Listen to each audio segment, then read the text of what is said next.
Avez-vous déjà regardé votre chien et ressenti au plus profond de vous-même que quelque chose était en train de changer? Vous repoussez cette pensée parce que vous ne pouvez pas la supporter. Mais et si votre chien essayait déjà de vous dire ce qui s'en vient, de la seule façon qu'il connaisse, et si ces petits changements que vous avez remarqués, les nouveaux endroits où il dort, les regards plus longs, la façon dont il soupire quand vous vous asseyez à côté de lui, n'étaient pas anodins?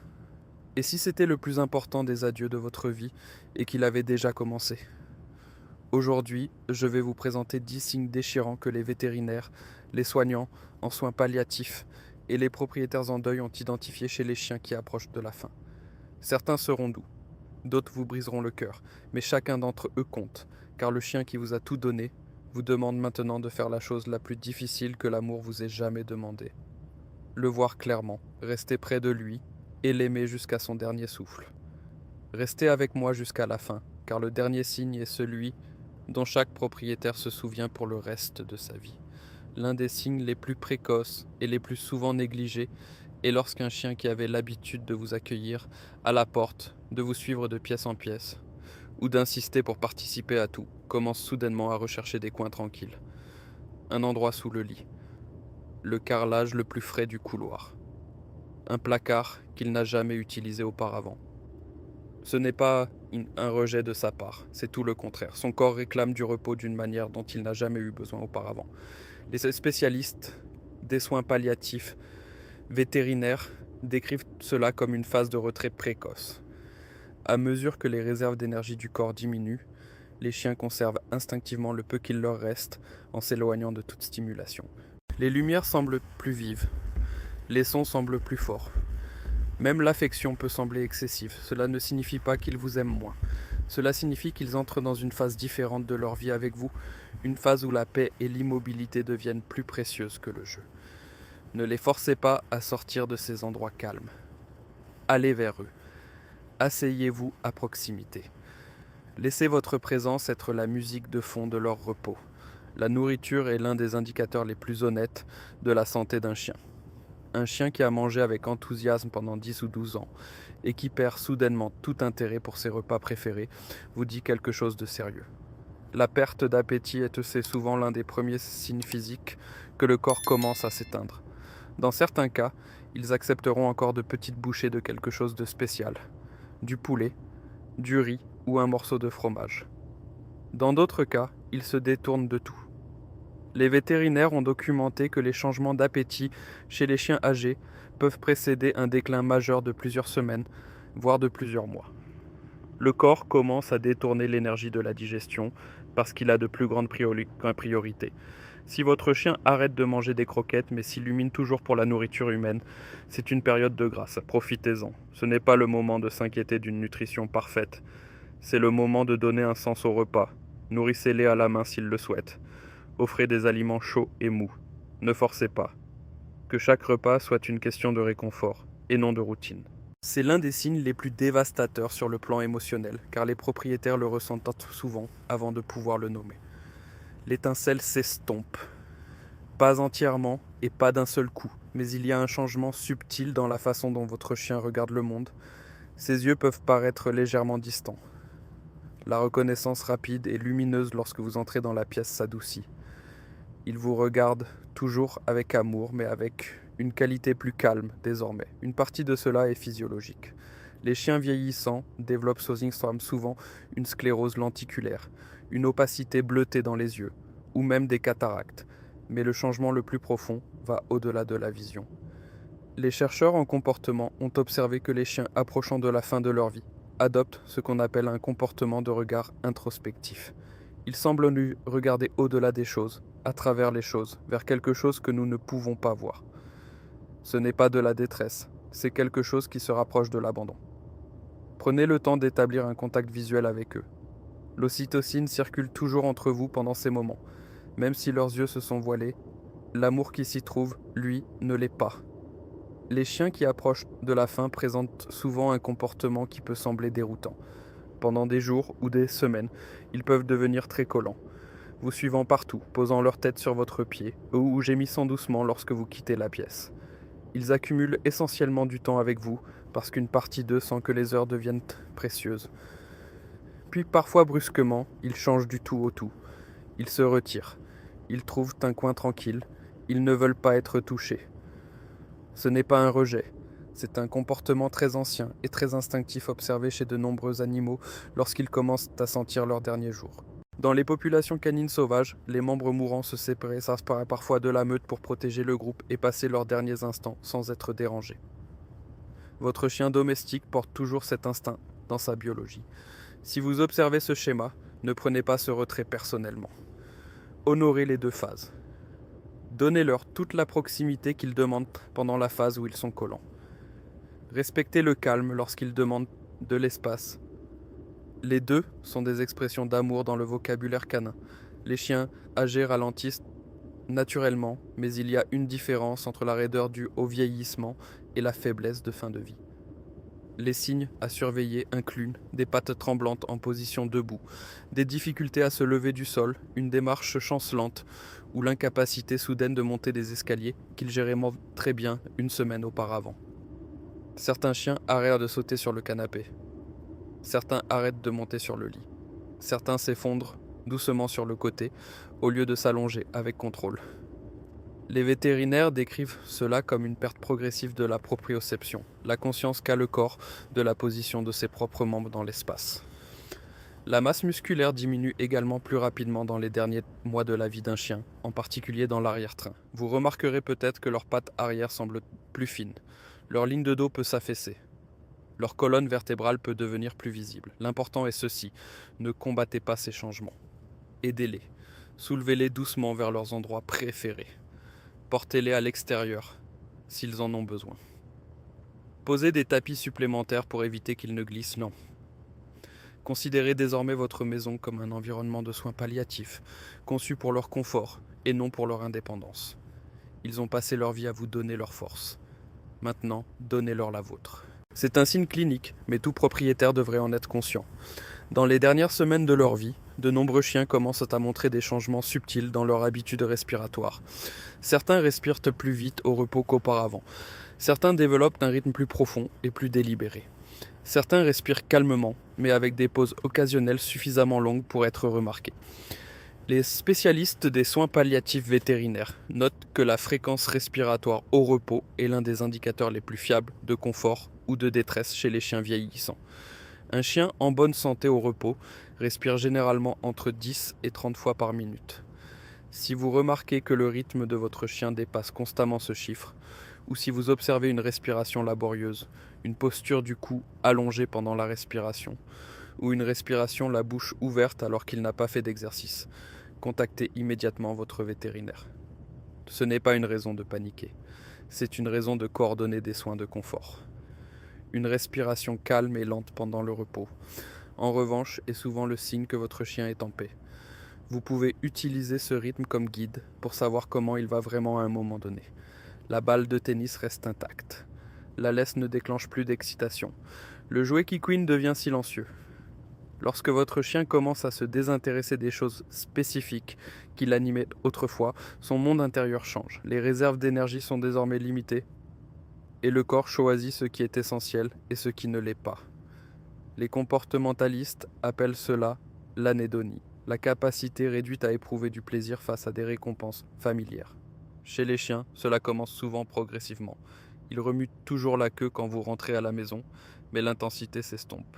Ils vous suivent toujours jusqu'à la gamelle, mais la petite danse qu'ils faisaient avant les repas disparaît. Ils viennent toujours quand vous les appelez, mais le sprint impatient devient une marche lente. Ne voyez pas cela comme de la tristesse de leur part. Les chiens ne se pleurent pas eux-mêmes comme le font les humains. Ils commencent simplement à s'installer dans une version plus calme et plus tranquille de l'existence. Votre travail à ce stade n'est pas de forcer la joie à revenir dans leur journée, c'est de leur apporter de nouvelles versions de la joie qui correspondent à ce qu'ils sont maintenant. Un câlin tranquille au lieu d'une partie de balle, une promenade lente pour renifler au lieu d'une course. Une voix douce au lieu d'une voix excitée. Ils ressentent toujours l'amour, ils le reçoivent simplement différemment maintenant. Presque tous les propriétaires de chiens qui ont perdu un animal âgé décrivent une version de la même expérience. Dans les jours ou les semaines précédant la fin, leur chien leur a offert un moment qui semblait indéniablement significatif. Un long regard soutenu, un coup de museau soudain, un coup de langue lent et délibéré sur la main, ou une tête posée doucement sur votre poitrine plus longtemps que d'habitude. Les travailleurs des soins palliatifs pour animaux ont documenté ces moments dans des milliers de cas. Ils sont réels et ne sont pas imaginés. Les chiens semblent devenir plus intentionnels dans leur affection à mesure que leur temps se réduit. Certains chercheurs pensent que c'est lié à des changements dans la chimie du cerveau pendant la phase finale de la vie. D'autres pensent qu'il s'agit d'une pure conscience émotionnelle. Quoi qu'il en soit, ces moments se produisent et ils restent gravés chez les humains qui les reçoivent. Si votre chien vous regarde différemment ces derniers temps, ou s'il semble soudainement vouloir plus de proximité que d'habitude, ne considérez pas cela comme une coïncidence. Asseyez-vous avec lui. Laissez-le vivre ce moment. Laissez-vous le vivre aussi. Ce sont ces souvenirs qui deviennent sacrés une fois qu'ils sont partis. L'un des signes les plus douloureux est lorsqu'un chien devient visiblement inconfortable mais ne semble pas trouver de position qui le soulage. Il s'allonge, il se lève, il tourne en rond, il passe d'un côté à l'autre. Il halète légèrement, même lorsque la pièce est fraîche. Il peut faire les 100 pas dans des parties inhabituelles de la maison ou rester debout à fixer les murs.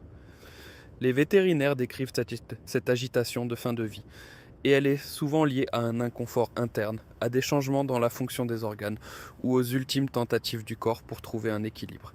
C'est l'un des signes les plus clairs que la qualité de vie de votre chien se dégrade, et c'est généralement le moment d'avoir une vraie conversation avec votre vétérinaire sur les soins palliatifs, les médicaments ou, dans les cas les plus difficiles, le cadeau d'une fin paisible.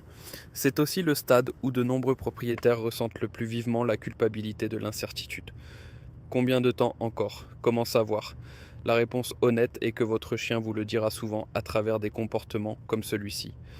Un chien qui ne peut pas s'apaiser, qui ne trouve pas de réconfort, qui ne semble plus connaître de véritable paix, est un chien qui demande de l'aide.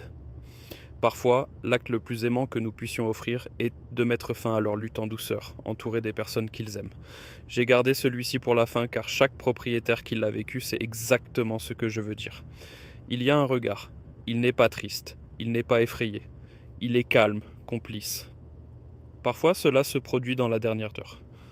Parfois, cela se produit des jours avant. Votre chien croise votre regard avec une douceur et une profondeur qui semblent totalement différentes de tous les autres regards qu'il vous a jamais lancés.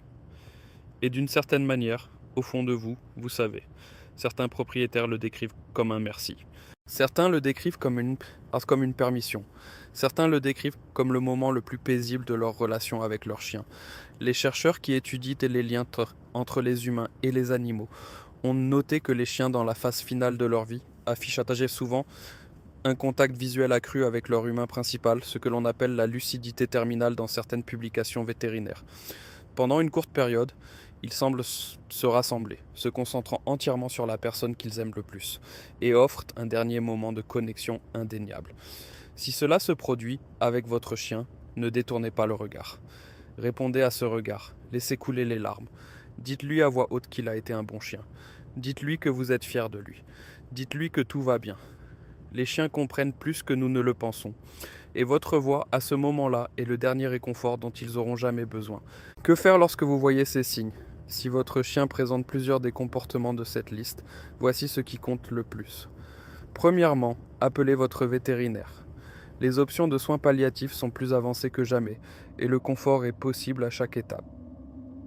Analgésiques, stimulant de l'appétit, literie moelleuse, acupuncture, aide à la mobilité.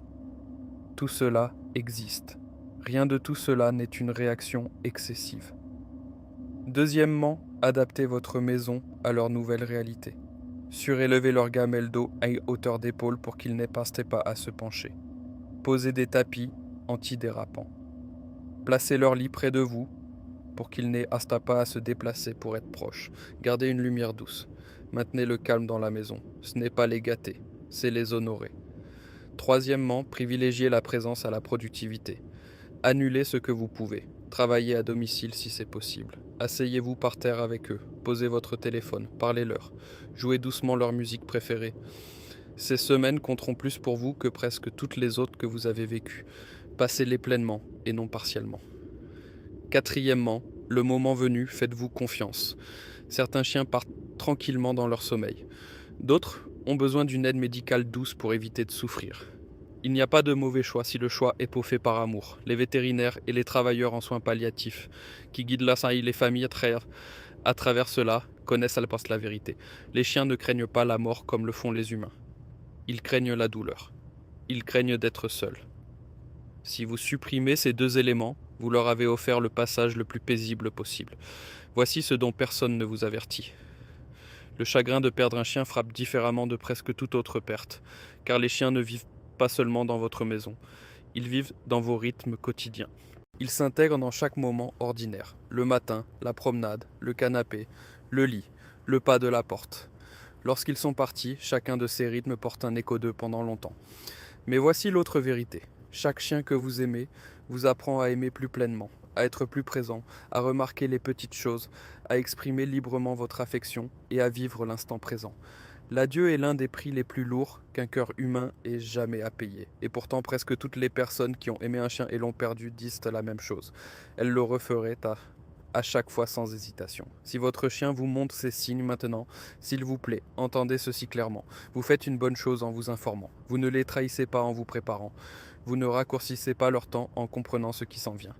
Vous faites ce que tout grand chien mérite de la part de son humain. Le voir, être là et l'aimer jusqu'au bout. Et quand le moment viendra enfin, quel qu'il soit, ils quitteront ce monde en sachant quelque chose que chaque être espère savoir à sa dernière heure, qu'ils ont été aimés complètement et inconditionnellement par la personne qu'ils ont choisie.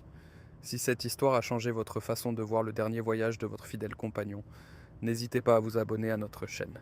Nous honorons les liens profonds et les histoires qui définissent nos vies. Chérissons le temps que nous avons. Le prochain chapitre de notre voyage commun s'ouvrira bientôt. Aimez cette vidéo pour aider d'autres personnes à trouver ce réconfort lorsqu'elles en ont le plus besoin. Partagez le nom du chien qui vous a appris ce que signifie vraiment l'amour dans les commentaires ci-dessous. Je les lis tous sans exception. Merci d'avoir regardé.